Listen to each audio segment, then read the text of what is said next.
ಎಲ್ಲರಿಗೂ ನಮಸ್ಕಾರ. ರಶ್ಮಿ ಧ್ವನಿ ಯೂಟ್ಯೂಬ್ ಚಾನಲ್ಗೆ ಎಲ್ಲರಿಗೂ ಸ್ವಾಗತ. ನನ್ನೆಲ್ಲ ಆತ್ಮೀಯ ಪ್ರೀತಿಯ 9ನೇ ತರಗತಿಯ ಮುದ್ದು ಮಕ್ಕಳೇ, ಇಂದಿನ ಈ ದಿನದ ಕನ್ನಡ ತರಗತಿಗೆ ನಿಮ್ಮೆಲ್ಲರಿಗೂ ಸ್ವಾಗತ. ಮಕ್ಕಳೇ, ನಾವು ಕಳೆದ ದಿನ ತರಗತಿಯಲ್ಲಿ 9ನೇ ತರಗತಿಯ ಕನ್ನಡ ಭಾಷಾ ಪಠ್ಯಪುಸ್ತಕದಲ್ಲಿರ್ತಕ್ಕಂತಹ ಭಾಗ 2ರಲ್ಲಿ ಬರುವಂತಹ ಸುಂದರವಾದಂತಹ ಪಾಠ, ಪ್ರಖ್ಯಾತ ನಾಟಕಕಾರರಾಗಿರುವಂತಹ ನಮ್ಮ ಕನ್ನಡ ಸಾಹಿತ್ಯಕ್ಕೆ ತಮ್ಮದೇ ಆಗಿರುವಂತಹ ಕೊಡುಗೆಗಳನ್ನು ಕೊಟ್ಟಿರುವ ಗಿರೀಶ್ ಕಾರ್ನಾಡ್ ಅವರು ರಚನೆ ಮಾಡಿರುವಂತಹ ಅಧಿಕಾರ ಅನ್ನುವಂತಹ ಪಾಠದ ಬಗ್ಗೆ ನಾವು ನೋಡ್ತಾ ಇದ್ವಿ. ಇದರಲ್ಲಿ ಕವಿ ಪರಿಚಯವನ್ನು ನೋಡ್ಕೊಂಡಿದ್ವಿ, ಪ್ರವೇಶ ಭಾಗವನ್ನು ನೋಡ್ಕೊಂಡಿದ್ವಿ. ಪ್ರಸ್ತುತ ಪಾಠದಲ್ಲಿ ಬರ್ತಕ್ಕಂತಹ ಪಾತ್ರಗಳು ಯಾವ ಯಾವ ಪಾತ್ರಗಳು ಹೇಗೆ ಏನನ್ನು ನಿಭಾಯಿಸ್ತವೆ ಎಂಬುದನ್ನು ನಿನ್ನೆ ದಿನ ತರಗತಿಯಲ್ಲಿ ನಾನು ನಿಮಗೆ ಸಂಪೂರ್ಣವಾಗಿ ಮಾಹಿತಿಯನ್ನು ನೀಡಿದ್ದೆ ಮಕ್ಕಳೇ, ಹೌದಾ. ಬಿಜ್ಜಳ ಮಹಾರಾಜ, ಆಮೇಲೆ ಸೋಮಿದೇವ, ಬಸವಣ್ಣವರು, ಹೀಗೆ ಹಲವಾರು ಪಾತ್ರಗಳ ಬಗ್ಗೆ ನಾನು ನಿನ್ನೆ ದಿನ ನಿಮಗೆ ತರಗತಿಯಲ್ಲಿ ತಿಳಿಸಿಕೊಟ್ಟಿದ್ದೆ. ಮಕ್ಕಳು, ಇಂದಿನ ತರಗತಿಯಲ್ಲಿ ಏನು ಮಾಡೋಣ, ಪ್ರಸ್ತುತ ಅಧಿಕಾರ ಅನ್ನುವಂತಹ ಪಾಠದ ಸಾರಾಂಶವನ್ನು ನೋಡ್ತಾ ಹೋಗೋಣ ಬನ್ನಿ. ಪಾಠ 6 ಅಧಿಕಾರ. ಲೇಖಕರು ಗಿರೀಶ್ ಕಾರ್ನಾಡ್. ಅರಮನೆಯ ಮೈದಾನದಲ್ಲಿ ಅಂದರೆ ಅರಮನೆಯ ಒಂದು ಭಾಗದಲ್ಲಿ ಬಸವಣ್ಣ ಮತ್ತು ಗುಡ್ಡೆವ್ವ ಅನ್ನುವಂತಹ ಮುದುಕಿಯ ಸಂಭಾಷಣೆ ನಡೀತಾ ಇದೆ. ಇದು ಉತ್ತರ ಕರ್ನಾಟಕದ ಶೈಲಿಯಲ್ಲಿ, ಉತ್ತರ ಕರ್ನಾಟಕದ ಭಾಷೆಯ ಸೊಗಡನ್ನು ಕೂಡ ನಾವು ಇಂದಿನ ತರಗತಿಯಲ್ಲಿ ಈ ಪಾಠದಲ್ಲಿ ನೋಡೋಣ. ಬನ್ನಿ ಪಾಠವನ್ನು ಪ್ರಾರಂಭ ಮಾಡೋಣ. ಅರಮನೆಯ ಇನ್ನೊಂದು ಭಾಗ. ಬಸವಣ್ಣ ಒಬ್ಬ ಮುದುಕಿಯೊಡನೆ ಮಾತನಾಡುತ್ತಿದ್ದಾನೆ.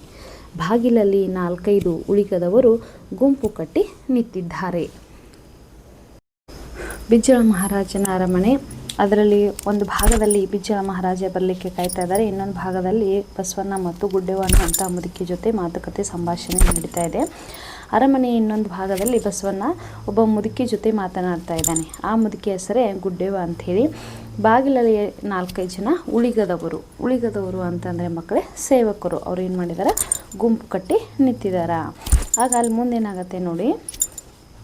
ಬಸವಣ್ಣ, ಗುಡ್ಡೆವ್ವ, ನಿನ್ನ ಸೊಸೆ ಇನ್ನೂ ಸಣ್ಣಾಕಿ ಅಂದಂಗ ನೀನು ಸ್ವಲ್ಪ ಸಂಭಾಳಿಸ್ಕೋಬೇಕವೇ. ನನ್ನ ಮಾತು ಕೇಳಂಗಿದ್ದರೆ ಒಂದು ಹೇಳ್ತೀನಿ. ನೋಡಿ, ಬಸವಣ್ಣ ಯಾರಿಗೆ ಹೇಳ್ತಾ ಇದ್ದಾರೆ ಇಲ್ಲಿ, ಅತ್ತಿ ಮತ್ತು ಸೊಸೆ ನಡುವೆ ಯಾವುದೋ ಒಂದು ವಿಷಯಕ್ಕೆ ಮನಸ್ತಾಪ ಬಂದೈತಿ. ಆಗ ಅವಳು ಮನಸ್ತಾಪ ಮಾಡಿಕೊಂಡು ಬಸವಣ್ಣನ ಕಡೆ ಬಂದಂಥ ಸಂದರ್ಭದಲ್ಲಿ ಬಸವಣ್ಣ ಅತ್ತೆ ಮತ್ತು ಸೊಸೆಯ ಬಗ್ಗೆ ಮಧ್ಯಸ್ಥಿಕೆ ವಹಿಸಿ ಮಾತನಾಡ್ತಾನೆ. ಏನಂತ ಮಾತನಾಡತನಪ್ಪ ಅಂತಂದ್ರೆ ಬಸವಣ್ಣವರು ಇಲ್ಲಿ ಹೇಳ್ತಾ ಇದ್ದಾರೆ, ಗುಡ್ಡೆವ್ವ ಅಂತ ಮುದುಕಿ ಹೆಸರು ಯಾರ್ರಿ, ಅತ್ತೆ ಆದವಳು ಗುಡ್ಡೆವ್ವ. ಆಕೆ ತನ್ನ ಸೊಸೆ ಜೊತೆ ಜಗಳವನ್ನು ಮಾಡ್ಕೊಂಡು ಅಥವಾ ಯಾವುದೋ ಒಂದು ವಿಷಯಕ್ಕೆ ಮನಸ್ತಾಪ ಮಾಡ್ಕೊಂಡು ಬಂದಾಗ ಸದರಿ ಮುದುಕಿ ಹೆಸರು ಗುಡ್ಡೆವ್ವ ಅಂತೇಳಿ ಆಕೆಗೆ ಒಂದು ಮಾತು ಹೇಳ್ತಾನೆ. ಏನು, ಬಸವಣ್ಣ, ಗುಡ್ಡೆವ್ವ, ನೀನು ಸೊಸೆ ಇನ್ನೂ ಸಣ್ಣಾಕಿ ಅಂದರೆ ಇನ್ನೂ ವಯಸ್ಸಿನಾಗ ಭಾಳ ಚಿಕ್ಕವಳದಾಳ ನಿನ್ನ ಸೊಸೆ. ನೀನು ದೊಡ್ಡಾಕದಿ ಅಂದ್ರೆ ನಿನಗೇನೈತಿ, ಅನುಭವ ಐತಿ, ನಿನಗೆ ಎಲ್ಲವನ್ನು ನೀನು ನೋಡಿದೀಯ. ಆದರೆ ನಿನ್ನ ಸೊಸೆ ಹಾಗಲ್ಲ, ಇನ್ನೂ ಭಾಳ ಸಣ್ಣಾಕಿದಾಳ, ಚಿಕ್ಕವಳದಾಳ ಅಂದಂಗೆ ನೀನು ಸ್ವಲ್ಪ ಸಂಭಾಳಿಸ್ಕೋಬೇಕವೇ. ಅಂದಂಗೆ ನೀ ಏನು ಮಾಡಬೇಕು, ಆಕೆ ಏನೇ ಸಣ್ಣ ಪುಟ್ಟ ತಪ್ಪುಗಳನ್ನ ಮಾಡಿದ್ರು ಅಥವಾ ಏನೇ ಸಣ್ಣ ಪುಟ್ಟ ಕೆಲಸವನ್ನು ಮಾಡದೇ ಇದ್ದರು ಅಥವಾ ಏನಾದರೂ ಮಾಡಿದ್ರೆ ಅಥವಾ ನೀನು ಏನಾದರೂ ಮಾತಾಡಿದ್ರೆ ಅಥವಾ ಯಾವ ವಿಷಯಕ್ಕೆ ನೀವಿದ್ರು ಮನಸ್ತಾಪನ ಮಾಡ್ಕೊಂಡಿದ್ದೀರಲ್ಲ ಅಂದಂಗೆ ನೀ ಏನು ಮಾಡಬೇಕು, ಸ್ವಲ್ಪ ಸಂಭಾಳಿಸ್ಕೋಬೇಕು. ಅದನ್ನು ದೊಡ್ಡದಾಗಿ ನೀನು ಮಾಡಬಾರ್ದು. ನನ್ನ ಮಾತು ಕೇಳಂಗಿದ್ರು ಒಂದು ಹೇಳ್ತೀನಿ ನೋಡು. ಅವಾಗ ಬಸವಣ್ಣವ್ರು ಏನು ಹೇಳ್ತಾರೆ, ನೀ ನನ್ನ ಮಾತು ಕೇಳ್ತಾನೆ ಅಂದ್ರೆ ಅಷ್ಟೇ ನಾನು ನಿನಗೆ ಹೇಳ್ತೀನಿ. ನೀ ನನ್ನ ಮಾತು ಕೇಳೋದಿಲ್ಲ ಅಂದ್ರೆ ನಾನು ನಿನಗೇನು ಮಾಡೋಂಗಿಲ್ಲ, ಏನು ಹೇಳಲಿಕ್ಕೆ ಹೋಗಂಗಿಲ್ಲ ಅಂಥೇಳಿ ಬಸವಣ್ಣ ಹೇಳ್ತಾರೆ. ಆಗ ಬಸವಣ್ಣವರ ಮಾತಿಗೆ ಮುದುಕಿ ಏನು ಹೇಳ್ತಾರೆ ನೋಡಿ, ನಿನ್ನ ಮಾತು ಯಾರು ತೆಗೆದು ಹಾಕ್ತಾರಪ್ಪ ಬಸಣ್ಣ. ನೋಡಿ ಎಷ್ಟು ಚೆನ್ನಾಗಿ ಹೇಳ್ತಾರಪ್ಪ ಮುದುಕಿ. ಆಗ ಮುದುಕಿ, ನಿನ್ನ ಮಾತು ಯಾರು ತೆಗೆದು ಹಾಕ್ತಾರಪ್ಪ, ನಿನ್ನ ಮಾತು ಯಾರ ಇಲ್ಲ ಅಂಥೇಳಿ ಅಂತಾರನ, ನಿನ್ನ ಮಾತು ಯಾರು ಕೇಳಂಗಿಲ್ಲ ಅಂತೇಳಿ ಒಬ್ರಾರು ಹೇಳ್ತಾರನ. ಚಿಕ್ಕ ಹುಡುಗರಿಂದ ಹಿಡಿದು ದೊಡ್ಡೋರವರು ಕೂಡ ನಿನ್ನ ಮಾತನ್ನು ಚಾಚು ತಪ್ಪದೆ ಎಲ್ಲರೂ ಪಾಲಿಸ್ತಾರೆ. ಅದ್ರಾಗ ನಾನು ಒಬ್ಬಾಕಿದ್ದೀನಿ ಬಸವಣ್ಣಗೆ ಬಸವಣ್ಣ ಅಂತ ಹೇಳ್ತಾರೆ ಅಲ್ರಿ.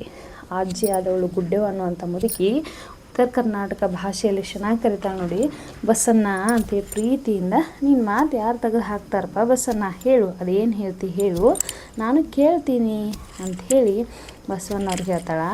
ಆಗ ಬಸವಣ್ಣವ್ರು ಏನು ಹೇಳ್ತಾರೆ ನೋಡಿ, ನಿನ್ನ ದನಿ ಭಾಳ ಚಂದದ ಅಂತ ಕೇಳೀನಿ. ಹೌದಾ, ಮಾದರ ಚೆನ್ನಯ್ಯನ ಗೀತ ಭಾಳ ಚಂದ ಹಾಡ್ತೀಯಂತ.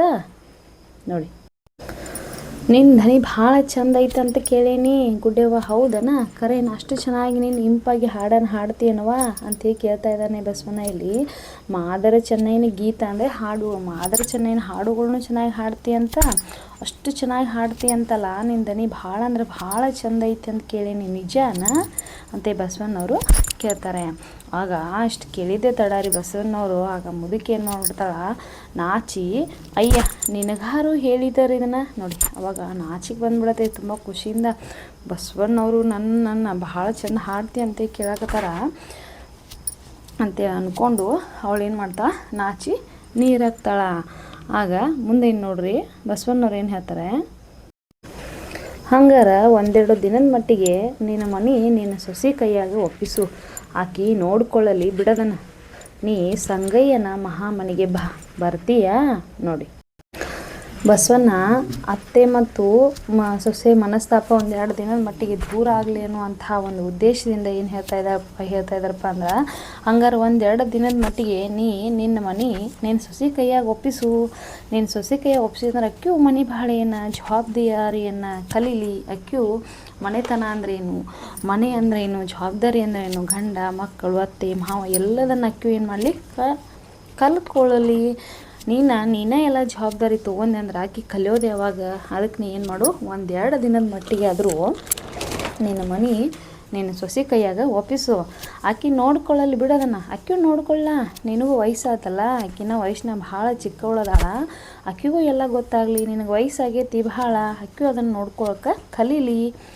ನೀ ಸಂಗಯ್ಯನ ಮಹಾಮನಿಗೆ ನೋಡು. ಈ ಸಂಗಯ್ಯನ ಮಹಾಮನಿಗೆ ಅಂತಂದರೆ ಎಲ್ಲ ಶಿವಶರಣರು ಕೂಡಿ ಆ ಮಹಾಮನಿ ಅಂಥೇಳಿ ಒಂದು ಸ್ಥಳವನ್ನು ಮಾಡಿರೋಕ್ಕೆ ಮಹಾಮನಿ ಅಂತ ಹೆಸರಿಟ್ಟಿರ್ತಾರೆ. ಆ ಶಿವಶರಣವ್ರು ಏನು ಮಾಡ್ತಾರಪ್ಪ ಅಂದ್ರೆ ಏಕಕಾಲಕ್ಕೆ ಅಲ್ಲಿ ಸೇರ್ತಿರ್ತಾರೆ. ಹೀಗಾಗಿ ಆ ಮಹಾಮನಿಗೆ ನೀ ಅಂತೇಳಿ ಬಸವಣ್ಣವ್ರು ಕರಿತಾ ಇದ್ದಾರೆ. ಬರ್ತೀಯಾ ನೋಡಿ. ಮತ್ತೆ ಪ್ರಶ್ನೆಯನ್ನು ಮಾಡ್ತಾರೆ ಮುದುಕಿಗೆ, ನೀನು ಆ ಮಹಾಮನಿಗೆ ಬರ್ತೀಯಲ್ಲ ಅಂತೇಳಿ ಪ್ರಶ್ನೆ ಮಾಡಿದಾಗ ಮುದುಕಿ ಏನು ಹೇಳ್ತಾರೆ ನೋಡಿ, ನಿನ್ನ ಮನೆಗೆ ನಾವಲ್ಲೆಪ್ಪ, ಅಲ್ಲಿ ನೀ ದಲಿತರನ್ನೆಲ್ಲ ಕರೆಸ್ಕೋತೀಯಂತ ಅವ್ರ ಸಂಗಾಟ ಕುಂತು ಬಸವಣ್ಣ ಅವರು ಏನು ಮಾಡ್ತಾರೆ, ಬರ್ತೀಯಲ್ಲ ಅಂತ ಪ್ರಶ್ನೆ ಮಾಡಿದಾಗ ಮುದುಕಿ ನಿನ್ನ ಮನೆಗೆ ಪ್ರಶ್ನೆ ಮಾಡ್ತಾಳೆ. ನಿನ್ನ ಮನೆಗೆ ನಾವಲ್ಲೆಪ್ಪ, ನಿನ್ನ ಮನೆಗೆ ನಾ ಬರೋದಿಲ್ಲ. ಯಾಕೆ ಬರೋದಿಲ್ಲ ಅಂತಂದ್ರೆ ಅಲ್ಲಿ ನೀ ದಲಿತರನ್ನೆಲ್ಲ ಕರೆಸ್ಕೋತಿ ಅಂತ, ಅಲ್ಲಿ ಏನು ಮಾಡ್ತಿ, ಕೆಲ ಜಾತಿಯವ್ರನ್ನೆಲ್ಲ ಕರೆಸ್ಕೊಂಡು ಕೂತ್ಕೋತಿ, ಅವ್ರ ಜೊತೆ ಚರ್ಚೆಯನ್ನು ಮಾಡ್ತಿ. ನನಗಾಗೋದಿಲ್ಲಪ್ಪ, ನಾನು ಅವರೆಲ್ಲ ಇದ್ದಲ್ಲಿ ಬರೋದಿಲ್ಲ. ಅವ್ರ ಸಂಗಾಟ ಕುಂತು ನೋಡಿ ಮಾತನ್ನು ನಿಲ್ಲಿಸ್ತಾಳೆ ಮುದುಕಿ. ನಾ ಅವ್ರ ಸಂಗಾಟ ಕುಂತು ಏನು ಮಾಡಲಿ, ನಾ ಬರೋದಿಲ್ಲಪ್ಪ, ನೀ ಅಲ್ಲೆಲ್ಲರನ್ನೂ ಕರ್ಕೊಂಡು ಕೂಡ್ತಿ ಅಂತ, ನಾ ಅಂತೂ ಬರೋದಿಲ್ಲಪ್ಪ ಅಂತೇಳಿ ಮುದುಕಿ ಹೇಳ್ತಾ. ಆಗ ಮುದುಕಿ ಹೇರುವಂತಹ ಮಾತಿಗೆ ಬಸವಣ್ಣ ನಗ್ತಾರೆ. ನಕ್ಕು ಆತ ಏನು ಹೇಳ್ತಾನೆ ನೋಡಿ, ಬಸವಣ್ಣ ನಕ್ಕು, ಅವರು ಬರ್ತಾರೆಂಬುದೇನೋ ಖರೆ, ಆದ್ರೆ ನಿನಗೆಲ್ಲಿ ಸರಿ ಅನಿಸ್ತೈತಿ ಅಲ್ಲಿ ಕೂಡಬೇ, ನೀ ಹಾಡು ಹೇಳು, ಅವರು ಹಾಡ್ತಾರ, ಆಮೇಲೆ ನಿನಗೇನು ಅನ್ನಿಸ್ತದೆ ಹೇಳು ಆತಾ ನೋಡಿ. ಆಗ ಬಸವಣ್ಣವ್ರು ಏನು ಮಾಡ್ತಾರೆ, ಮುದುಕಿಗೆ ಹೇಳ್ತಾರೆ. ಅವಾಗ ಅಲ್ಲಿ ಮಹಾಮನಿಗೆ, ಸಂಗಯ್ಯನ ಮಹಾಮನಿಗೆ ಎಲ್ಲರೂ ಬರ್ತಾರೇನೋ ಅನ್ನೋದೇನೋ ಖರೆ, ಹೌದಾ? ಕೆಳ ಜಾತಿಯವ್ರು ಎಲ್ಲರೂ ಬರ್ತಾರೆ ಅನ್ನೋದೇನೋ, ದಲಿತರ ಬರ್ತಾರೆ ಅನ್ನೋದೇನೋ ಖರೆ ಐತಿವಿ. ಆದ್ರೆ ನಿನಗೆ ಎಲ್ಲಿ ಸರಿ ಅನಿಸ್ತೈತಿಲ್ಲ ಅಲ್ಲಿ ಕೂಡು, ನಾನು ಹೇಳಿದಲ್ಲೇ ಕೂಡಬೇಕನ್ನೋವಂಥ ಅವಶ್ಯಕತೆ ಏನಿಲ್ಲ. ನಿನಗೆ ಆ ಮಹಾಮನಿ ಒಳಗೆ ಎಲ್ಲಿ ಸರಿ ಅನಿಸ್ತೈತಿಲ್ಲ ಅಲ್ಲಿ ಕೂಡುವೆ. ನೀನು ಹಾಡು ಹೇಳು, ನಿನ್ನ ಹಾಡು ಮುಗಿದ್ಮ್ಯಾಗ ಅವರು ಹಾಡ್ತಾರೆ, ಆಮೇಲೆ ನಿನಗೆ ಏನು ಅನ್ನಿಸ್ತೈತಲ್ಲ ಅದನ್ನು ನೀ ಮಾಡು ಆಯಿತಾ ಅಂಥೇಳಿ ಬಸವಣ್ಣವರು ಮುದುಕಿಯನ್ನು ಕೇಳ್ತಾರೆ. ನಿನಗೇನು ಅನ್ನಿಸ್ತೈತೋ ಅದನ್ನು ಮಾಡು, ಆಮೇಲೆ ನೀನು ಬೇಕಾದ್ರೆ ಕೊಡು, ಇಲ್ಲಾಂದರೆ ಹೋಗಿ ಹೊರಡು, ನಾವೇ ನಿನಗೆ ತಡೆಯಂಗಿಲ್ಲ ಅಂಥೇಳಿ ಬಸವಣ್ಣವ್ರು ಹೇಳ್ತಾರೆ. ಅಷ್ಟರೊಳಗೆ ಅಲ್ಲಿ ಬಿಜ್ಜಳ ಮಹಾರಾಜರು ಆಸ್ಥಾನಕ್ಕೆ ಬರುವಂತಹ ಸಮಯ ಆಗಿರುತ್ತೆ. ಆವಾಗ ವಂದಿ ಮಗದರು ಅಂದರೆ ಹೊಗಳು ಭಟ್ರು ಅಂತ ಕರೀತಾರೆ. ರಾಜ ಬರ್ತಿರ್ಬೇಕಾದ್ರೆ ಸಂದರ್ಭದಲ್ಲಿ ಆ ವಂದಿ ಮಗದರು ರಾಜಾದಿ ರಾಜ ಮಹಾರಾಜಾದಿ ರಾಜ ಅಂತ ಹೊಗಳು ಭಟ್ರು ಇರ್ತಾರಲ್ವ ಮಕ್ಕಳೇ, ನೀವೆಲ್ಲರೂ ಟಿ ವಿಯಲ್ಲಿ ನೋಡಿರ್ಬೋದು ವಿಶೇಷವಾಗಿ, ಹೌದಾ? ರಾಜ ಬರ್ತಿರುವಂತಹ ಸಂದರ್ಭದಲ್ಲಿ ಅವಾಗ ಏನಾಗಿರುತ್ತಪ್ಪ ಅಂದ್ರೆ ಹೊಗಳು ಭಟ್ರು ಹೋಗೋದನ್ನು ನಿಮಗೊಂದು ಈಗ ಜಸ್ಟ್ ಹೊಗಳು ಭಟ್ರು ಅಂದ ತಕ್ಷಣ ಸಾಕು ನಿಮ್ಗೆ ತಲೆಯಾಗ ಐಡಿಯಾ ಬಂದುಬಿಟ್ಟಿರುತ್ತೆ, ಹೌದಾ? ಹೀಗೆ ಬರ್ತಾರೆ ನೋಡಿ. ಅಲ್ಲಿ ಹೊಗಳು ಭಟ್ರು ಬಿಜ್ಜಳ ಮಹಾರಾಜನನ್ನ ಆಸ್ಥಾನಕ್ಕೆ ಯಾವ ರೀತಿಯಾಗಿ ಆತನ ಹೊಗಳಿಕೆಯನ್ನು ಕರೀತಾ ಇದ್ದಾರೆ ಅಂತಂದರೆ, ಹೊರಗೆ ಪರಾಕು ವಂದಿ ಮಾಗದರು, ಹೊರಗಿನಿಂದಲೇ ನೋಡಿ ಅವರು ರಾಜನನ್ನು ಹೊರಗಿನಿಂದಲೇ ಏನು ಮಾಡ್ತದ ಘೋಷಣೆಯನ್ನು ಕೂಗಿ ಹೇಳ್ತಾ ಇದ್ದಾರೆ. ಮಹಾರಾಜಾದಿ ರಾಜ ಪುರಾದೀಶ್ವರ ಸುವರ್ಣ ವೃಷಭಧ್ವಜ ಢಮರುತೋರ್ ನಿರ್ಘೋಷಣ ಕಲಚೂರ್ಯ ವಂಶ ಕಮಲ ಭಾಸ್ಕರ ತ್ರ್ಯಂಬಕ ಪಾದ ಪದ್ಮ ಮಧುಪ ಶನಿವಾರ ಸಿದ್ಧಿ ಭುಜಬಲ ಚಕ್ರವರ್ತಿ ಬಿಜ್ಜಳ ದೇವರಾಜ ಭೋಪರಾಗ್ ನೋಡಿ. ವಂದಿ ಮಗದರು ಹೊಗಳ್ಭಟ್ರು ಮಹಾರಾಜನನ್ನ ಇಷ್ಟುದ್ದ ಆಗಿ ಅವ್ರು ಏನು ಮಾಡ್ತಾ ಇದ್ದಾರೆ, ಹೊಗಳ್ತಾ ಇದ್ದಾರೆ. ಈಗ ನಾವು ಆ ಹೊಗಳ್ಭಟ್ರು ಹೊಗಳ್ತಕ್ಕಂತಹ ಅರ್ಥವನ್ನು ನೋಡೋಣ. ಮಹಾರಾಜಾದಿರಾಜ ಅಂದರೆ ಎಲ್ಲ ರಾಜರುಗಳಿಗೆ ರಾಜನಾದವನಿಗೆ ಮಹಾರಾಜಾದಿರಾಜ ಅಂತ ಕರೀತಾರೆ. ಹೌದಾ? ಮಹಾರಾಜಾದಿರಾಜ ಅಂದರೆ ಎಲ್ಲ ರಾಜರುಗಳಿಗೆ ರಾಜನಾದಂಥವನೇ. ಕಾಳಂಜರ ಪುರಾದೀಶ್ವರ, ಕಾಳಂಜಪುರದ ಪಟ್ಟಣದ ಅರಸ ಅಥವಾ ಒಡೆಯನಾದವನು. ಅಂದರೆ ಕಲ್ಯಾಣದ ಮತ್ತೊಂದು ಹೆಸರು ಕಾಳಂಜರಪುರ ಅಂಥೇಳಿ. ಹೌದಾ? ಎಲ್ಲ ರಾಜರುಗಳಿಗೆ ರಾಜನಾದಂಥವನು ಕಾಳಂಜರಪುರದ ಅಂದರೆ ಪಟ್ಟಣದ ಒಡೆಯನಾದಂಥವನು. ಸುವರ್ಣ ವೃಷಭಧ್ವಜ ಅಂತಂದರೆ ಬಂಗಾರದ ವೃಷಭದ ಧ್ವಜವನ್ನು ಹೊಂದಿರುವಂಥವನು. ವೃಷಭ ಅಂತಂದರೆ ಎತ್ತು. ಹೌದಾ? ಬಸವ ಅಂತೇಳಿ ಕರಿತೀವಿ. ಅಚ್ಚೂರ ಕಲಚೂರರ ರಾಜ್ಯ ಲಾಂಛನ ಯಾವುದಾಗಿರಪ್ಪ ಅಂದರೆ ವೃಷಭ, ಎತ್ತು ಅಥವಾ ಬಸವಾಗಿರುತ್ತೆ. ಹೀಗಾಗಿ ಸುವರ್ಣ ವೃಷಭ ಧ್ವಜವನ್ನು ಉಳ್ಳವನು. ಢಮರು ತೂರ ನಿರ್ಘೋಷಣ ಅಂತಂದರೆ ಮಂಗಳವಾದ್ಯದ ಶಬ್ದಗಳನ್ನು ನಿರಂತರವಾಗಿ ಕೇಳ್ತಕ್ಕಂಥವನು. ಡಮರು ಅಂತಂದರೆ ಇದೊಂದು ಮಂಗಳವಾದ್ಯದ ಶುಭ ಚಿಹ್ನೆ ಇರ್ತಕ್ಕಂತಹ ಒಂದು ಸಾಧನ. ತೂರ್ಯ ಅಂತಂದರೆ ಏನಪ್ಪ ಅಂದರೆ ಶಬ್ದಗಳು. ನಿರ್ಘೋಷಣ ಅಂದರೆ ಕೇಳುವಂಥದ್ದು, ಅಂದರೆ ಮಂಗಳವಾದ್ಯದ ಶಬ್ದಗಳನ್ನು ಕೇಳುವಂಥವನೇ.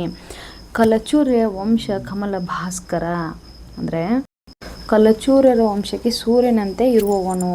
ಭಾಸ್ಕರ ಅಂದರೆ ಇಲ್ಲಿ ಸೂರ್ಯ ಮಕ್ಕಳ. ಹೌದಾ? ಕಲಚೂರ್ಯರ ವಂಶಕ್ಕೆ ಸೂರ್ಯನಂತ ಇರುವವನೇ. ಇನ್ನು ತ್ರ್ಯಂಬಕ ಪಾದ ಪದ್ಮ ಮಧುಪ ಅಂತಂದರೆ ಯಾವಾಗಲೂ ಶಿವನ ಪಾದ ಕಮಲಗಳನ್ನು ನಮಸ್ಕರಿಸುವವನೇ. ತ್ರ್ಯಂಬಕ ಪಾದ ಪದ್ಮ ಮಧುಪ ಅಂತಂದರೆ ಯಾವಾಗಲೂ ಸದಾ ಶಿವನ ಪಾದ ಕಮಲಗಳನ್ನು ನಮಸ್ಕರಿಸುವವನೇ.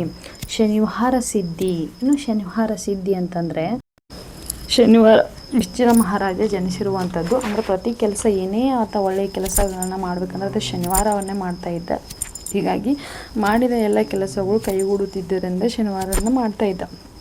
ಹಾಗಾಗಿ ಆತನಿಗೆ ಶನಿವಾರ ಸಿದ್ಧಿ ಅಂತ ಕರಿತಾ ಇದ್ರು. ಭುಜಬಲ ಚಕ್ರವರ್ತಿ ನೋಡಿ. ಭುಜಬಲ ಚಕ್ರವರ್ತಿ ಅಂದರೆ ಹೆಚ್ಚಿನ ಪರಾಕ್ರಮ ಉಳ್ಳಂತಹ ರಾಜ ಅಂತ ಅರ್ಥ ಕೊಡುತ್ತೆ. ಭುಜಬಲ ಚಕ್ರವರ್ತಿ ಅಂದ್ರೇನು? ಹೆಚ್ಚಿನ ಪರಾಕ್ರಮವನ್ನು ಉಳ್ಳಂತಹ ರಾಜ ಯಾರು? ಬಿಜ್ಜಳ ಮಹಾರಾಜರು. ಬಿಜ್ಜಳ ಮಹಾರಾಜ ಭೋಪರಾಕ್ ಅಂದರೆ ಬಿಜ್ಜಳ ಮಹಾರಾಜ ಬರ್ತಾ ಇದ್ದಾರೆ. ಭೋಪರಾಕ್ ಅಂಥೇಳಿ ವಂದಿ ಮಾಗದರು ಅಂದರೆ ಹೊಗಳು ಭಟ್ರು ಏನು ಮಾಡ್ತಾರೆ, ಇಷ್ಟುದ್ದಾಗಿ ಆತನನ್ನು ಹೊಗಳಿಕೆಯಿಂದ ಹೇಳಿದರು. ಇದೆಲ್ಲವೂ ಸಂಸ್ಕೃತದಲ್ಲಿ ಇರುವಂಥದ್ದು ಮಕ್ಕಳೇ. ನೋಡಿ ಇನ್ನೊಂದ್ಸಲ ಹೇಳ್ತೀನಿ. ಮಹಾರಾಜಾದಿರಾಜ ಅಂತಂದರೆ ಮಹಾರಾಜರುಗಳಿಗೆ ರಾಜನಾದವನು. ಕಾಳಂಜರ ಪುರಾದೀಶ್ವರ ಅಂತಂದರೆ ಕಾಳಂಜರಪುರದ ಅಥವಾ ಪಟ್ಟಣದ ಒಡೆಯನಾದವನು. ಅಂದರೆ ಕಲ್ಯಾಣ ಪಟ್ಟಣದ ಮತ್ತೊಂದು ಹೆಸರು ಕಾಳಂಜರಪುರ ಅಂತೇಳಿ. ಸುವರ್ಣ ವೃಷಭಧ್ವಜ ಅಂದರೆ ಸುವರ್ಣ ಅಂದರೆ ಬಂಗಾರ, ವೃಷಭ ಅಂದರೆ ಬಸವ ಅಂದರೆ ಬಂಗಾರದ ಧ್ವಜವನ್ನು ಉಳ್ಳವನು. ಅಂದರೆ ಬಂಗಾರದ ಬಸವನ ಧ್ವಜವನ್ನು ಈತ ಉಳ್ಳವನು. ಕಲಚೂರ್ಯ ಚಾಲುಕ್ಯರ ಲಾಂಛನ ವೃಷಭ ಯಾವುದು? ಎತ್ತು ಅಥವಾ ಬಸವ ಆಗಿರುತ್ತೆ. ಢಮರುತೂರ್ಯ ನಿರ್ಘೋಷಣ ಅಂದರೆ ಢಮರುತೂರ್ಯ ಅಂದರೆ ಮಂಗಳವಾದ್ಯಗಳ ನಿರ್ಘೋಷಣ ಅಂದರೆ ಶಬ್ದ. ಅಂದರೆ ಢಮರುವಿನ ಮಂಗಳವಾದ್ಯದ ಶಬ್ದವನ್ನು ಸದಾ ಕೇಳುವಂಥವನು. ಅದಾದಮೇಲೆ ಕಲಚೂರ್ಯ ವಂಶ ಕಮಲ ಭಾಸ್ಕರ ಅಂತಂದರೆ ಕಲಚೂರ್ಯ ವಂಶಕ್ಕೆ ಸೂರ್ಯನಂತೆ ಇರುವವನು. ಭಾಸ್ಕರ ಅಂದರೆ ಇಲ್ಲಿ ಸೂರ್ಯ. ತ್ರ್ಯಂಬಕ ಪಾದ ಪದ್ಮ ಮಧುಪ ಅಂದರೆ ಶಿವನ ಪಾದ ಕಮಲಗಳಲ್ಲಿ ಸದಾ ದುಂಬಿಯಂತೆ ಇರುವಂಥವನು. ಸದಾ ಶಿವನ ಪಾದ ಕಮಲಗಳು ನಮಸ್ಕರಿಸುವವನು ಅಂತಲೂ ಕೂಡ ಅರ್ಥ ಆಗುತ್ತೆ. ಶನಿವಾರ ಸಿದ್ಧಿ ಅಂದರೆ ಶನಿವಾರದಿಂದ ಜನಿಸಿದವನು. ಶನಿವಾರ ಇವನ ಪಾಲಿಗೆ ಸುದಿನ ಅಂತೇ ಹೇಳ್ತಾರೆ. ಇನ್ನು ಭುಜಬಲ ಚಕ್ರವರ್ತಿ ಅಂದರೆ ಪರಾಕ್ರಮವುಳ್ಳ ಚಕ್ರವರ್ತಿ ಅಂತ ಹೇಳ್ತಾರೆ. ಬಿಜ್ಜಳ ಮಹಾರಾಜ ಭೋಪರಾಕ್ ಅಂಥೇಳಿ ಆತನನ್ನು ಹೊಗಳು ಭಟ್ರು. ಬಿಜ್ಜಳ ಪ್ರವೇಶಿಸುತ್ತಾನೆ. ಅವನ ಜೊತೆಗೆ ಬ್ರಾಹ್ಮಣ ಮಂಚನ ಕ್ರಮಿತ ಬಸವಣ್ಣ ಬಿಜ್ಜಳನನ್ನು ವಂದಿಸುತ್ತಾನೆ. ಬಿಜ್ಜಳನ್ನು ಪ್ರವೇಶಿಸುತ್ತಾನೆ. ಅವನ ಜೊತೆಗೆ ಬ್ರಾಹ್ಮಣ ಮಂಚನ ಕ್ರಮಿತ ಬಸವಣ್ಣ ಬಿಜ್ಜಳನ್ನು ವಂದಿಸುತ್ತಾನೆ. ನೋಡಿ ಇಲ್ಲಿ ಬಿಜ್ಜಳ ಮಹಾರಾಜ ಈ ಹೊಗಳು ಭಟ್ರು ವಂದಿಸಿದ ಕೂಡಲೇ ಅಂದ್ರೆ ಆ ಹೊಗಳು ಭಟ್ರು ಹೊಗಳಿಕೆಯನ್ನು ಹೇಳಿದ ನಿಲ್ಲಿಸಿದ ಕೂಡಲೇ ಈತ ಬಿಜ್ಜಳ ಆಸ್ಥಾನಕ್ಕೆ ಅಂದ್ರೆ ಅರಮನೆಗೆ ಪ್ರವೇಶವನ್ನು ಮಾಡ್ತಾನೆ. ಆತನ ಹಿಂದುಗಡೆ ಏನಂದ್ರೆ ಅವನ ಜೊತೆಗೆ ಬ್ರಾಹ್ಮಣನಾಗಿರ್ತಕ್ಕಂಥ ಮಂಚಿನ ಕ್ರಮಿತ ಕೂಡ ಅರಮನೆಯ ಆಸ್ಥಾನಕ್ಕೆ ದರ್ಬಾರಿಗೆ ಬಿಜ್ಜಳ ಮಹಾರಾಜನ ಜೊತೆಗೆ ಬರ್ತಾನೆ. ಆಗ ಬಸವಣ್ಣವ್ರು ಏನು ಮಾಡ್ತಾರೆ, ಆ ಬಿಜ್ಜಳ ಮಹಾರಾಜನ ವಂದಿಸು ಅಂದರೆ ನಮಸ್ಕರಿಸುತ್ತಾನೆ ನೋಡಿ. ಆಗ ಬಿಜ್ಜಳ ಮಹಾರಾಜ ಕೇಳ್ತಾರೆ, ಹ್ಯಾಂಗೈತಿ ನಮ್ಮ ಹೊಸ ಬಿರುದಾವಳಿ? ಇಷ್ಟುದ್ದ ಏನು ಹೇಳಿದ್ರಲ್ಲ ಇವಾಗ, ಮಹಾರಾಜಾಧಿರಾಜ ಕಾಳಂಜರ ಪುರಾಧೀಶ್ವರ ಸುವರ್ಣ ಋಷಭಧ್ವಜ ಢಮರು ತೂರು ನಿರ್ಘೋಷಣ ಕಲಚೂರ ವಂಶ ಕಮಲ ಭಾಸ್ಕರ ತ್ರಂಬಕ ಪಾದ ಪದ್ಮ ಮಧುಪ ಶನಿವಾರ ಸಿದ್ಧಿ ಭುಜಬಲ ಚಕ್ರವರ್ತಿ ಬಿಜ್ಜಳ ಮಹಾರಾಜ ಭೂಪರಾಕ್ ಅಂತೇನು ಇಷ್ಟುದ್ದ ಹೊಗಳಿದ್ರಲ್ಲ ಹೊಗಳ್ಬಿಟ್ರು. ಅದು ಹೆಂಗೈತಿ ಬಸವಣ್ಣವರೇ ನಮ್ಮದು ಬಿರುದಾವಳಿ, ಹೊಸ ಬಿರುದಾವಳಿ ಅಂತೇಳಿ ಬಿಜ್ಜಳ ಮಹಾರಾಜ ಕೇಳ್ತಾರೆ. ಆವಾಗ ಬಿಜ್ಜಳ ಮಹಾರಾಜ ಕೇಳಿದ ತಕ್ಷಣ ಬಸವಣ್ಣವ್ರು ಏನು ಹೇಳ್ತಾರೆ ನೋಡಿ, ನಕ್ಕು ಕಿವಿ ತುಂಬಿ ತುಳ್ಕೋ ಹಾಂಗದ ದನಿ ನೋಡಿ. ಸ್ವಲ್ಪ ಹೇಳಿದರೆ ಸ್ವಲ್ಪ ಕಿವಿಗೆ ಹೋಗ್ಬೋದು, ಹೌದಾ? ಬಸವಣ್ಣವ್ರು ನಗ್ತಾ ಇರ್ತಿದ್ರೆ ಸ್ವಲ್ಪ ಇದ್ರೆ ಕಿವಿಗೆ ಹೋಗ್ಬೋದು. ಇಷ್ಟುದ್ದ ಐತಲ್ಲ ಅದು, ಹೀಗಾಗಿ ಕಿವಿ ತುಂಬಿ ಹೊರಗೆ ತುಳ್ಕಾಕತ್ತೈತಿ, ಹಂಗೈತಿ ದನಿ ಅಂಥೇಳಿ ಬಿಜ್ಜಳ ಮಹಾರಾಜರಿಗೆ ಬಸವಣ್ಣವರು ಹೇಳ್ತಾರೆ ನೋಡಿ. ಅವರು ಮಾತನಾಡುವಂತಹ ದೃಶ್ಯವನ್ನು ಇಲ್ಲಿ ಕೊಟ್ಟಿದ್ದಾರೆ. ಬಿಜ್ಜಳ ಮಹಾರಾಜ ಬಸವಣ್ಣವರು ಮತ್ತು ಮಂಚನ ಕ್ರಮಿತಿರ್ತಕ್ಕಂಥ ಒಂದು ಸಣ್ಣ ದೃಶ್ಯದ ಭಾಗವನ್ನು ಕೊಟ್ಟಿದ್ದಾರೆ. ನೋಡಿದ್ರಲ್ವಾ ಮಕ್ಕಳೇ, ಈಗ ನಿಮಗೆ ಐಡಿಯಾ ಬರ್ಬೋದು. ಮುಂದೆ ನೋಡಿ, ಮಂಚನ ಕ್ರಮಿತ ಏನು ಹೇಳ್ತಾರೆ, ಆದರೂ ಮಹಾರಾಜರ ಪರಾಕ್ರಮ ಬಲ್ಲವರಿಗೆ ಸ್ವಲ್ಪ ಅರಕಳಿ ಅನಿಸಿದರೆ ಆಶ್ಚರ್ಯ ಏನೂ ಇಲ್ಲ ನೋಡಿ. ಮಂಚನ ಕ್ರಮಿತ ಏನು ಹೇಳ್ತಾರೆ ಅಂದರೆ, ಬಸವಣ್ಣವ್ರು ಹೇಳಿದ ಮಾತಿಗೆ ಆದರೂ ಮಹಾರಾಜರ ಪರಾಕ್ರಮನೇ ಇತ್ತಲ್ಲ, ಬಲ್ಲವರಿಗೆ ಮಾತ್ರ ಅರಕಳಿ ಅನಿಸಿದ್ರೆ ಆಶ್ಚರ್ಯ ಏನೂ ಇಲ್ಲ. ಅಂದ್ರೆ ಅದು ಯಾರಿಗೆ ಗೊತ್ತೈತಿಲ್ಲ ಅವರಿಗೆ ಅದು ಇನ್ನೂ ಸ್ವಲ್ಪ ಕಡಿಮೆ ಐತೇನೋ ಅಂಥೇಳಿ ಅನಿಸಿದ್ರೆ ಆಶ್ಚರ್ಯ ಏನಾಗೋದಿಲ್ಲ ಅಂತ ಹೇಳಿದಂಥ ಮಾತಿಗೆ ಬಸವಣ್ಣವರು ಸಂಸ್ಕೃತ ಹೆಚ್ಚಾತೋ ಏನೋ ನೋಡಿ. ಅಷ್ಟುದ್ದ ಏನದು ಇದೆಲ್ಲ ಹೊಗಳ್ಬಿಟ್ರು ಹೇಳಿರುವಂತಹ ಆ ಹೊಗಳಿಕೆಯಲ್ಲಿ ಸಂಸ್ಕೃತ ಮೋಸ್ಟ್ಲಿ ಬಹಳ ಆತೇನೋ ಅಂತೇಳಿ ಬಸವಣ್ಣವ್ರು ಹೇಳ್ತಾರೆ. ಆಗ ಬಿಜ್ಜಳ ಮಹಾರಾಜರು ಹೇಳ್ತಾರೆ ಬಸವಣ್ಣವ್ರ ಮಾತಿಗೆ, ಅದ ನಂಗೆ ಗೊತ್ತಿತ್ತು ನೀ ಹಾಂಗನತಿ ಅಂತ. ಹೊಸ ಶಿಲಾಶಾಸನ ಬರೆಸ್ತಿದ್ದೆ, ಅದರ ಸಲುವಾಗಿ ನಮ್ಮ ಮಂಚನ ಕ್ರಮಿತರು ರಚಿಸಿದರು. ನಾ ಹೇಳಿದ್ನೆ ಅವರಿಗೆ ನೋಡಿ. ಬಿಜ್ಜಳ ಮಹಾರಾಜರು ಬಸವಣ್ಣವ್ರ ಮಾತಿಗೆ ಹೇಳ್ತಾ ಇದ್ದಾರೆ, ಬಸವಣ್ಣವರು ಸಂಸ್ಕೃತ ಹೆಚ್ಚಾತೇನು ಅಂತ ಅಂದಾಗ ಬಿಜ್ಜಳ ಮಹಾರಾಜ ಹೇಳ್ತಾರೆ, ಅದ ನಂಗೆ ಗೊತ್ತಿತ್ತ, ನೀ ಹಂಗೆ ಅಂತೇಳಿ ನನ್ನ ಪಕ್ಕಾ ಗೊತ್ತಿತ್ತ. ಹೊಸದೊಂದು ಶಿಲಾಶಾಸನ ಅಂತಂದ್ರೆ ದೇವಸ್ಥಾನಗಳ ಮುಂದೆ ಮೊದಲಿನ ಕಾಲದಲ್ಲೆಲ್ಲ ಇಡ್ತಾಯಿದ್ರು, ಒಂದು ಕಲ್ಲುಗಳ ಮೇಲೆ ಬರೆಯುವಂಥದ್ದು. ಅಂತಂದರೆ ಏನು ಆ ರಾಜನ ಆಸ್ಥಾನದಲ್ಲಿ ಅಥವಾ ರಾಜ್ಯ ಕೈಗೊಂಡಂತಹ ಕೆಲಸ ಕಾರ್ಯಗಳಾಗಿರ್ಬೋದು, ಯುದ್ಧಗಳಾಗಿರ್ಬೋದು, ವಿಜಯವನ್ನು ಸಾಧಿಸೋಂಥ ಸಂದರ್ಭದಲ್ಲಿ ಅಥವಾ ಪ್ರಮುಖ ಘಟನೆಗಳನ್ನು ಆ ಶಿಲಾಶಾಸನದ ಮೇಲೆ ಬರೆಸ್ತಾಯಿದ್ದು. ಅದೇ ರೀತಿಯಾಗಿ ನಾನು ಕೂಡ ಒಂದು ಶಿಲಾಶಾಸನವನ್ನು ಬರೆಸ್ಬೇಕಂತ ಅಂದ್ಕೊಂಡೀನಿ. ಅದರ ಸಲುವಾಗಿ ನಮ್ಮ ಮಂಚನ ಕ್ರಮಿತರು ಇದನ್ನಿಷ್ಟೊಂದು ಈ ಸಾಲುಗಳು ಏನದಾವಲ್ಲ ಇದನ್ನಷ್ಟು ಎಲ್ಲ ಅವರೇ ರಚಿಸಿಕೊಟ್ಟಿದ್ರು. ನಾ ಹೇಳಿದ್ನವರಿಗೆ ರಚಿಸ್ಕೊಡು ಅಂಥೇಳಿ ಬಿಜ್ಜಳ ಮಹಾರಾಜ ಹೇಳಿದಾಗ ಮಂಚಿನ ಕ್ರಮಿತ ಹೇಳ್ತಾರೆ, ಸಂಸ್ಕೃತಕ್ಕಿರೋ ಘನತೆ ಗಾಂಭೀರ್ಯ ಕನ್ನಡಕ್ಕೆ ಹ್ಯಾಂಗೆ ಬಂದಿತ್ತು? ಸಂಸ್ಕೃತ ಐತಲ್ಲ ಅದಕ್ಕಿರ್ತಕ್ಕಂಥ ಅಂದರೆ ಇದೊಂದು ದೇವ ಭಾಷೆ, ಉನ್ನತವಾದಂತಹ ಭಾಷೆ, ಅದಕ್ಕಿರ್ತಕ್ಕಂತಹ ಘನತೆ ಆಗಲಿ ಗಾಂಭೀರ್ಯ ಆಗಲಿ ಕನ್ನಡ ಭಾಷೆ ಹ್ಯಾಂಗೆ ಬಂದಿತ್ತು ಅಂಥೇಳಿ ಮಂಚಿನ ಕ್ರಮಿತ ಹೇಳ್ತಾನೆ. ಆಗ ಧನಿ ಹಿಂಗೆ ಬಿರುದಾವಳಿ ಬೆಳ್ಕೊಂತ ಹೋದ್ರೆ ರಾಜ್ಯದಾಗ ಸಿಗೋ ಅಷ್ಟು ಕಲ್ಲು ಒಟ್ಟಿದರೂ ಮಹಾರಾಜರ ಶಾಸನಗಳಿಗೆ ಸಾಕಾಗಲಿಕ್ಕಿಲ್ಲ ನೋಡಿ. ಬಸವಣ್ಣವ್ರು ಹೇಳ್ತಾರೆ, ದನಿ ನೀವು ಹಿಂಗೆ ಬಿರುದಾವಳಿಗಳನ್ನು ಉದ್ದಗೆ ಅಷ್ಟೊಂದು ದೊಡ್ಡ ಲೈನ್ಗಳಾಗಿ ಬರ್ಸ್ಕೊತ ಹೋದ್ರೆ ಅದು ಹಿಂಗೆ ಬೆಳ್ಕೊತ ಹೋದ ಸಂದರ್ಭದಲ್ಲಿ ಏನಾಗುತ್ತೆ, ನಮ್ಮ ರಾಜ್ಯದಾಗ ಸಿಗ್ತಕ್ಕಂಥ ಅಷ್ಟು ಕಲ್ಲು ತಂದು ಒಟ್ಟಿದ್ರು ಕೂಡ ಈ ಮಹಾರಾಜರ ಶಾಸನಗಳಿಗೆ ಅದು ಸಾಕಾಗೋದಿಲ್ಲ ಅಂತೇಳಿ ಹೇಳ್ತಾರೆ. ಆಗ ಹೇಳಿದಂಥ ಸಂದರ್ಭದಲ್ಲಿ ಮಂಚನ ಕ್ರಮಿತ ಏನು ಹೇಳ್ತಾರೆ ನೋಡಿ, ಮಹಾರಾಜರು ತಮ್ಮ ಸಾಮ್ರಾಜ್ಯವನ್ನು ದಿಗಂತದ ಆಚೆಗೂ ವರ್ಧಿಸಲಿಕ್ಕೆ ಇದಕ್ಕಿಂತ ಒಳ್ಳೆಯ ಪ್ರಚೋದನೆ ಇನ್ಯಾವುದು? ಚೋಳ ಪಾಂಡ್ಯರ ರಾಜ್ಯ ಅಲ್ಲಿಯ ಸಂಸ್ಕೃತಕ್ಕಿಂತ ಹೆಚ್ಚಾಗಿ ಅಲ್ಲಿಯ ಶಿಲೆಗಳ ಸಲುವಾಗಿ ಹೆಸರಾಗಿರುವುದು ನಮಗೆ ಅನುಕೂಲ ನೋಡಿ. ಮಹಾರಾಜರು ತಮ್ಮ ಸಾಮ್ರಾಜ್ಯವನ್ನು ದಿಗಂತದ ಆಚೆಗೂ ಅಂತಂದರೆ ಆಕಾಶದಷ್ಟು, ದಿಗಂತ ಅಂದರೆ ಆಕಾಶದಷ್ಟು ವರ್ಧಿಸಲಿಕ್ಕೆ ಅಂತಂದರೆ ಹೆಚ್ಚು ಮಾಡುವುದಂತ, ಆಕಾಶದ ವಿಸ್ತಾರ ಅಷ್ಟೊಂದು ವಿಸ್ತಾರ ಮಾಡ್ಬೇಕಂತ ಅನ್ಕೊಂಡಾರ ಅವರು. ಇಷ್ಟೊಂದು ಒಳ್ಳೆಯ ಪ್ರಚೋದನೆ ಇನ್ಯಾವ ಸಿಗ್ತತಿ ಶಿಲಾಶಾಸನ ಬರೆಸ್ಲಿಕ್ಕೆ, ಇನ್ಯಾವ ಸಿಗ್ತೈತಿ? ಚೋಳ ಮತ್ತು ಪಾಂಡ್ಯರ ರಾಜ್ಯ ಏನೈತಲ್ಲ ಅಲ್ಲಿ ಸಂಸ್ಕೃತಿಗಿಂತ ಹೆಚ್ಚಾಗಿ ಅವ್ರು ಮಾಡಿರ್ತಕ್ಕಂಥ ಶಿಲೆಗಳ ಮೇಲೆ ಅವ್ರೇನು ಶಿಲಾಶಾಸನಗಳನ್ನ ಹೆಚ್ಚಾಗಿ ರಚಿಸಿದಾರಲ್ಲ ಅದಕ್ಕನ್ನ ಅದು ಹೆಚ್ಚಾಗಿ ಚೋಳ ಮತ್ತು ಪಾಂಡ್ಯರ ರಾಜ್ಯ ಏನಾಗೈತಿ ಹೆಸರಾಗಿರೋದು. ಅದೇ ರೀತಿಯಾಗಿ ಕೂಡ ನಮ್ಗೆ ಅದು ಒಂದು ರೀತಿ ಅನುಕೂಲ ಐತಿ ಅಂಥೇಳಿ ಮಂಚನ ಕ್ರಮಿತ ಹೇದಂತ ಸಂದರ್ಭ ಬಸವಣ್ಣವ್ರಿಗೆ ಸಿಕ್ಕಾಪಟ್ಟೆ ಕೋಪ ಬಂದ್ಬಿಡತ್ತೆ.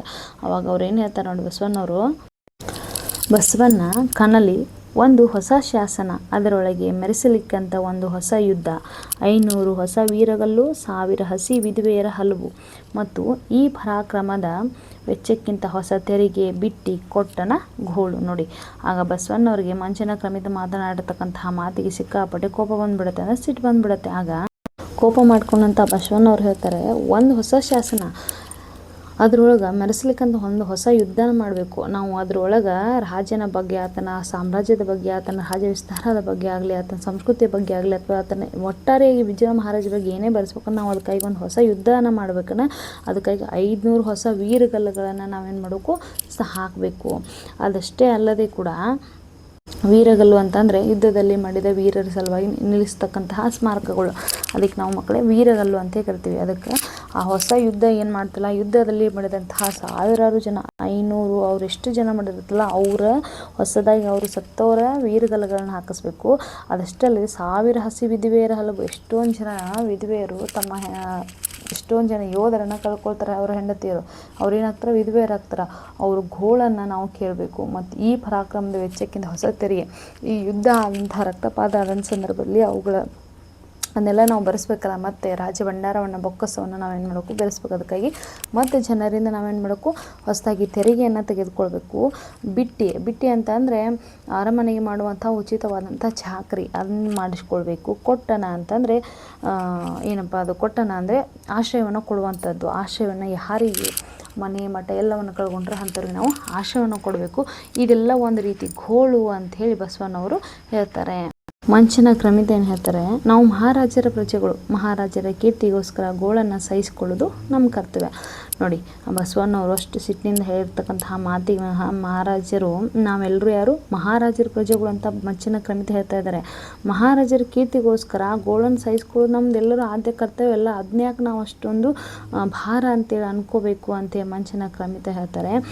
ಆಗ ಮುಂದೇನು ಹೇಳ್ತಾರೆ ಬಸವಣ್ಣವರು ಅನ್ನುವಂಥದ್ದು ನಮ್ಮ ಮುಂದಿನ ತರಗತಿಯಲ್ಲಿ ನಾವು ನೋಡೋಣ ಮಕ್ಕಳೇ. ಇಲ್ಲಿವರೆಗೂ ಈ ಮಾಡಿರ್ತಕ್ಕಂತಹ ಪಾಠ ನಿಮ್ಮೆಲ್ಲರಿಗೂ ಅರ್ಥವಾಗಿದೆ ಅಂತೇಳಿ ಭಾವಿಸ್ತಾ ನನ್ನ ಈ ತರಗತಿ ವಿರಾಮವನ್ನು ನೀಡ್ತಾ ಇದ್ದೀನಿ. ಎಲ್ಲರಿಗೂ ನಮಸ್ಕಾರ.